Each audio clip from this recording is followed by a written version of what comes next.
আসসালামু আলাইকুম। বিএনপি সরকারের প্রত্যেকটা এমপি মন্ত্রী কেন বারবার কোরআন হাদিস এবং নবীর সেই শিক্ষার উপরে তারা আঘাত আনে? তো ঠিক তেমনইভাবে সংসদে আবারও তারা কোরআন নিয়ে অপব্যাখ্যা করছে এবং কোরআন নিয়ে ঠাট্টা করছে। তো সংসদে একজন এমপি বিএনপি সে বলছে যে লাইন শাকারতুম লাযিদান্নাকুম ওয়া লাইন কাফারতুম ইন্না আযাবি লাশাদীদ।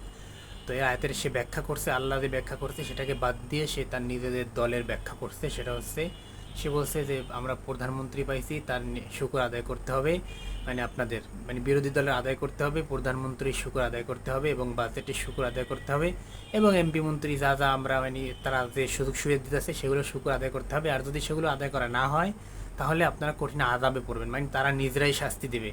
আল্লাহ দিবে বলছে আয়াতে, কিন্তু তারা নিজেরা দিবে।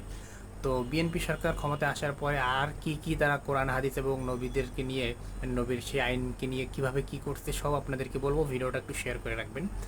তো এর আগে আমরা দেখছিলাম যে স্বরাষ্ট্রমন্ত্রী সে বলছিল যে নবীর যুগের যে আইন সেটাকে সে মধ্যযুগের আইন বললা তুচ্ছ তাচ্ছিল্য করছিল, বলছে এটা আমরা বাস্তবায়ন করবো না বা পারবো না। এরপরে আরেকজন এমপি সে বলছিল যে পর্দা পর্দা নিয়ে সে চরম পর্যায়ে বেদবি করছিল যে এভাবে পর্দা করে সংসদে আসা যাবে না, খোলামেলা আসতে হবে। অর্থাৎ আল্লাহ কোরআনে বলছে পর্দা করার জন্য এবং তারা বলতেছে যে এটা করা যাবে না বা এরকম হইলে আমরা কিছুই দেখতে পারি না।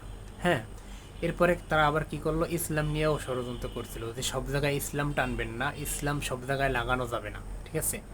তো ইসলাম সব ইসলাম ইসলাম নয়।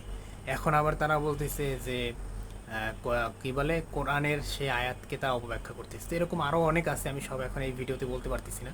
তো একের পর এক বিএনপি সরকারি লোকজন কিন্তু এগুলো করতেছে। তো এগুলো আসলে তারা কেন করতেছে, এর কারণ হচ্ছে এদের ভিতরে অধিকাংশ এমপি মন্ত্রী হচ্ছে নাস্তিক, ঠিক আছে? অধিকাংশ নাস্তিক, আপনি দেখেন গুইনা গুইনা দেখেন অধিকাংশ এর ভিতরে নাস্তিক আছে। যাই হোক, ভিডিওটা সর্বোচ্চ শেয়ার হবে।